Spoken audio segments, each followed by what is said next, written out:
Monsters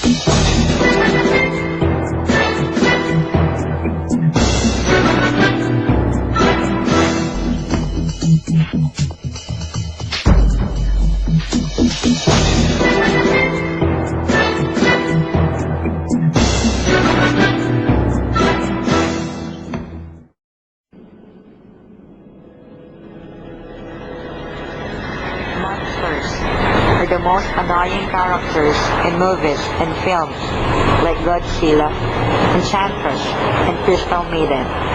They put much burden in the main star's lives. Monsters kill, put disasters in crashes cities and villages. Can there be a monster in reality? Can there be feelings? Can there be killers true to life? Absolutely. But they weren't killers. They do not put disasters and they do not crash in cities and villages. They are just simple and small things, but when you put them together, they can give burdens to each.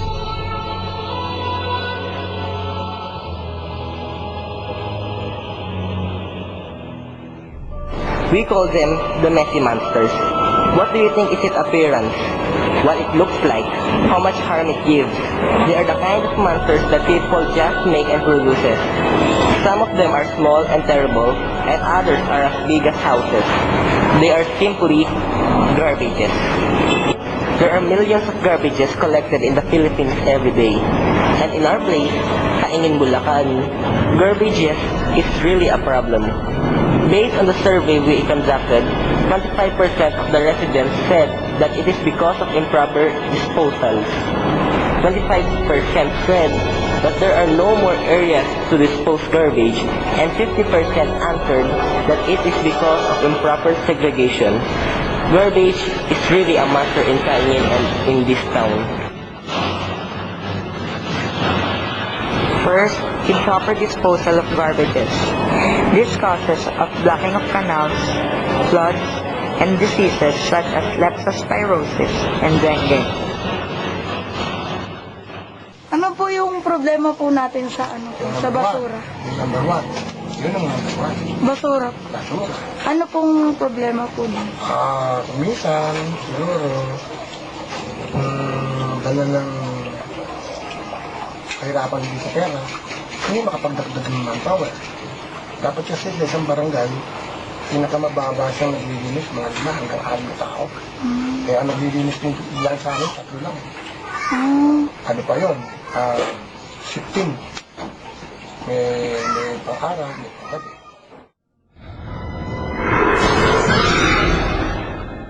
Second, there are no more areas to dispose garbages. As a result, people just tend to burn them or just throw it in the streams or river. Nagsisiga po ba? Oo. Ano po, alam niyo po ba kung ano pong epekto?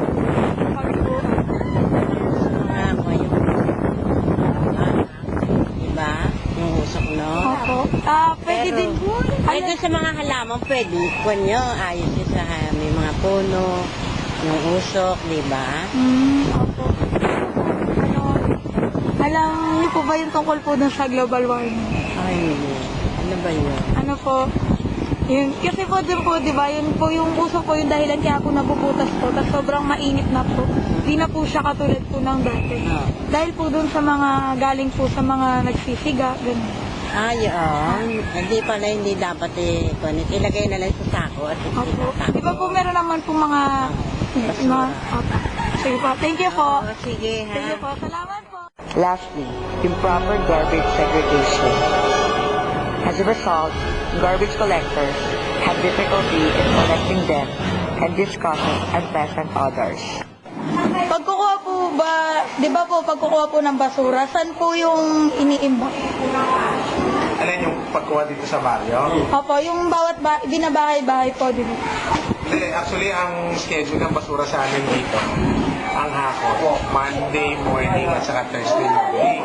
Ngayon, meron kaming kautusan pang barangay na kailangan yung mga basura sa mga bahay-bahay nakalagay sa sasako, nakaayos siya yung packaging niya. Ilalabas nila yon ng Sunday ng gabi at saka Wednesday ng gabi. Or madaling araw ng Monday at saka madaling araw ng Thursday. Ano po yung mga programa nyo po na pinapatupad po para po mabawasan po yung maiwasan po yung pagdami po ng basura po kahit po sa simpleng Sa amin kasi inaano namin yung segregation ay yung nabubulok saka hindi nabubulok. Lahat ng nabubulok ilagay sa isang plastic saka yung nabubulok naman sa isang plastic saka ilalagay sa sako para hindi siya kumakalat. na ano naman po naging successful naman po ba yung segregation? So far naman maganda naman yung turnout yung segregation namin. Sige po, yun lang po. Thank you. Okay.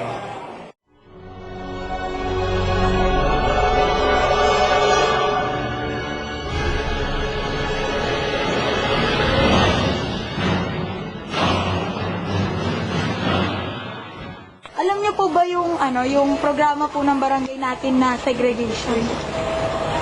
Hindi po. Wala pa.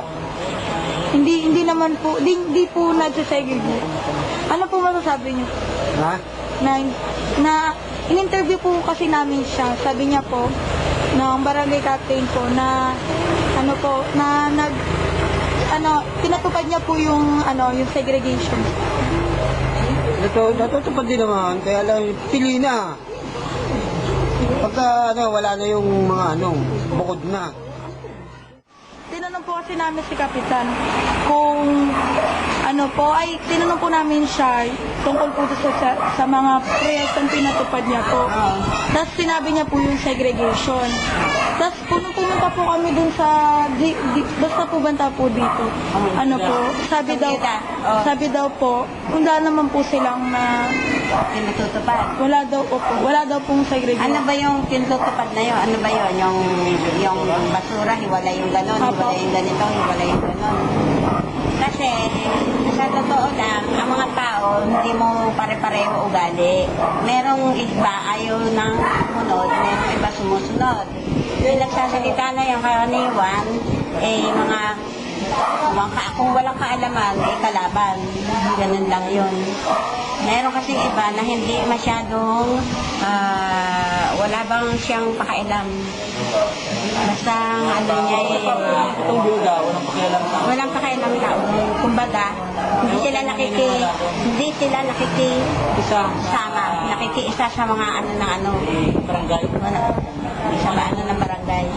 Kasi yung iba dyan, mga pasaway. Yung ganun yun. Kasi, kaya doon sa bandang pinasukan niya na yun, mga hindi masyadong ang tao dyan. Kasi, yung pinalitan ko dyan sa lugar na yan, kaya kung magagagan dito sa amin yun. Kaya, kayo maniniwala ko kung ganun ang lahat na yan, mga paninira yan. Kasi lahat ginagawa namin dito para sa ikaayos ng barangay talaga, ng mga mamamayan dito. Ginagawa namin lahat.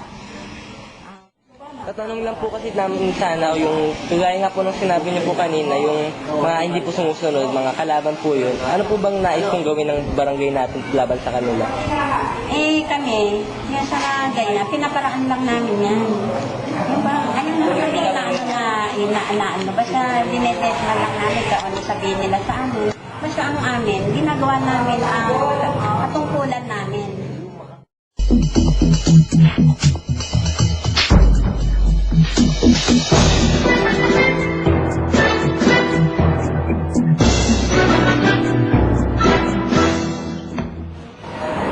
Proper segregation, provide more trash cans to segregate the biodegradable to non-biodegradable and recycling.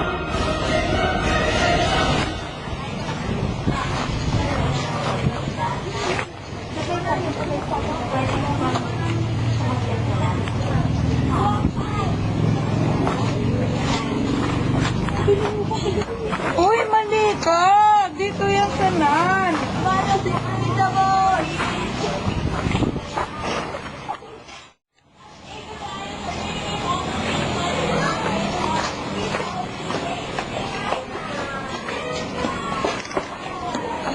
Hoy, ano yan? Naglalagay lang po kami ng basurahan po para po sa bawat bahay po. Sige, salamat na lang. The barangay should assign proper area to put or dispose their garbage, compost pit, and encourage citizens not to throw garbages in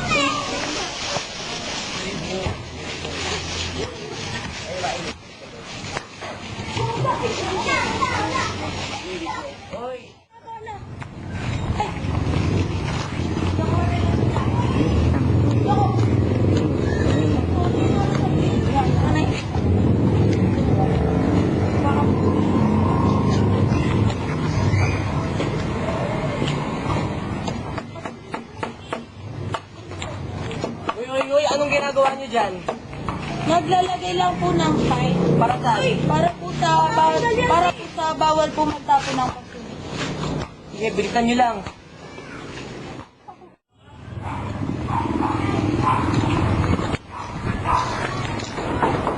Ano yun? Ate, meron po ba kayong mga recyclable na bagay po? Katulad po ng dyaryo o kaya po bote? Anong bote? Teka na kukunin. Ito oh. Pakalagay na lang. Salamat po. Walang anuman. Ito po.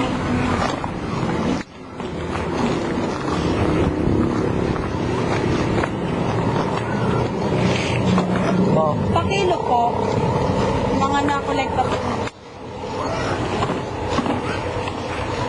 Ay, nilagay yung pera.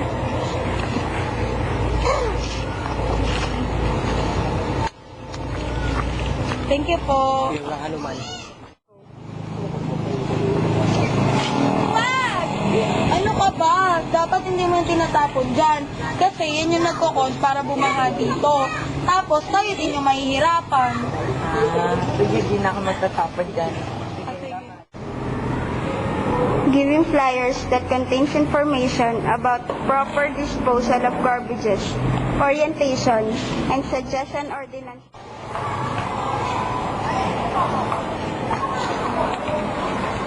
Flyers po. Ano po? Tungkol po sa project po ng barangay natin. Flyers po. Para sa ito? Para sa basura po sa project po ng barangay natin.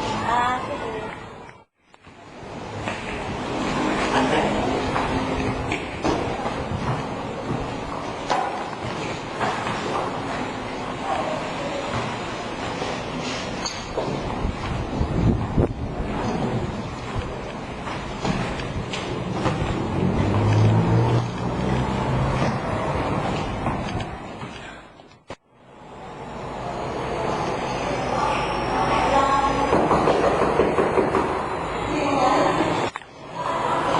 Good afternoon po, Kapitana.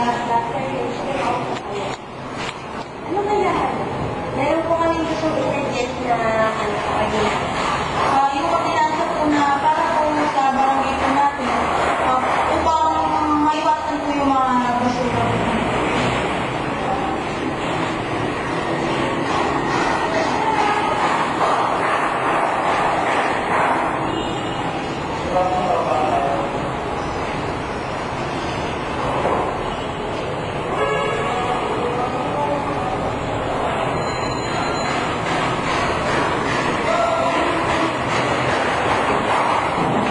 Thank you po, Kapitana. If all of the concerned citizens will follow this, we can kill the messy monsters. There will be a healthier and beautiful surroundings. Floods can be prevented. Disease cases will decrease. People can help to decrease global warming cases, and rivers will come back to normal. It is not only the barangay officials who is responsible to kill these monsters, but we have the greatest part to solve this, because we are the ones who will be benefited and harmed. Being responsible in throwing garbages is not just following rules and regulations, but it is enhancing one's sense of responsibility and developing one's sense of independence.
GMA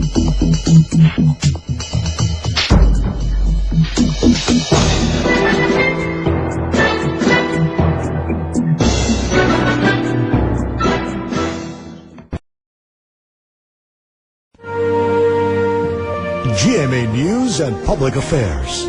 Walang kinikilingan, walang pinoprotektahan, walang kasinungalingan. Serbisyong totoo lang.